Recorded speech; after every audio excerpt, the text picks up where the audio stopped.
Assalamualaikum warahmatullahi wabarakatuh. Selamat siang dan salam sejahtera bagi kita semua. Halo semuanya, saya Falisa Dinda Azahro, perwakilan dari kelas 10-4 SMA Negeri 1 Wonoayu, Sidoarjo. Dalam mengikuti ajang SMA Awards kategori lomba debat bahasa Indonesia 2025-2026.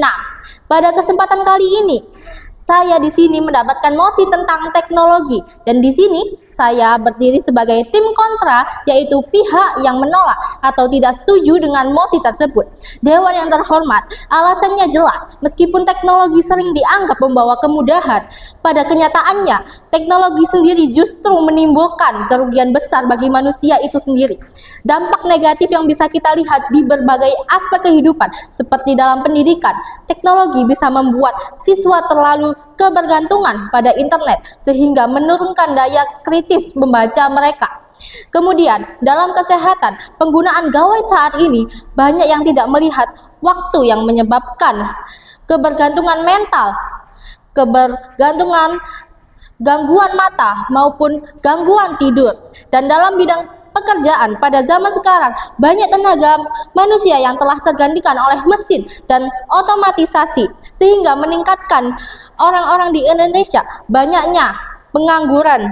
Yang terakhir, dalam bidang sosial budaya, teknologi bisa perlahan mengikis nilai-nilai budaya, melemahkan interaksi langsung serta menumbuhkan jiwa manusia yang individualis, seperti orang-orang yang lebih sibuk dengan gawai mereka daripada mengobrol secara langsung dengan sesama, dan penyalahgunaan media sosial yang dipakai untuk menghina, merundung, atau menyebar ujaran kebencian mengakibatkan banyaknya kasus remaja depresi hingga bunuh diri karena perundungan online tersebut. Dewan yang terhormat, saya sebagai tim kontra dalam pernyataan fakta di atas, jika sampai zaman sekarang penggunaan teknologi pada saat ini banyak menyebabkan dampak-dampak negatif. Pendapat lain memang menyatakan bahwa teknologi sangat penting karena bisa mempermudah kehidupan manusia, mengubah cara kita dalam bekerja, belajar, hingga berkomunikasi. Namun, di sini saya akan memberikan contoh kerusakan yang didapat oleh lingkungan kita sekarang. Faktanya, dari data global IWS Monitor 2024 menyebutkan dunia menghasilkan 62 juta ton limbah elektronik per tahun dan hanya 20% yang didaur ulang. Miliaran dolar sumber daya yang bernilai strategis terbuang sia-sia. 62 juta ton limbah elektronik tersebut yang dihasilkan pada tahun 2022 akan memenuhi 1,55 juta truk seberat 40 ton. Kira-kira cukup untuk membentuk garis bemper ke bemper yang mengelilingi ekuator.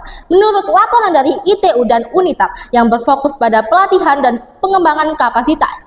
Bahkan Global IWS menunjukkan bahwa produksi limbah elektronik global saat ini mencapai 62 juta ton pada tahun 2022 akan naik setinggi 82% dari tahun 2010 dan diproyeksikan meningkat menjadi 82 juta ton pada tahun 2030 dengan tingkat daur ulang yang tidak sepadan dari sebelumnya.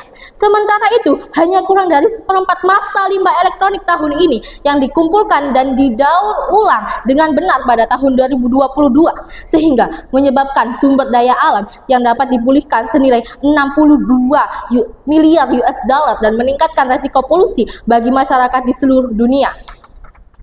Selanjutnya, hal itu juga menyebabkan masalah lingkungan lain seperti pencemaran tanah, air, dan udara yang mengancam kesehatan manusia dan sumber daya alam.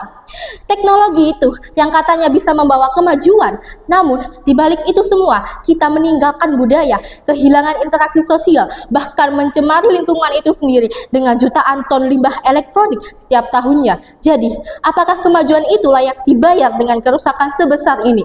Baik, sekian argumen saya, Falisa Dinda Azahro. Terima kasih, Dewan yang terhormat. Wassalamualaikum warahmatullahi wabarakatuh.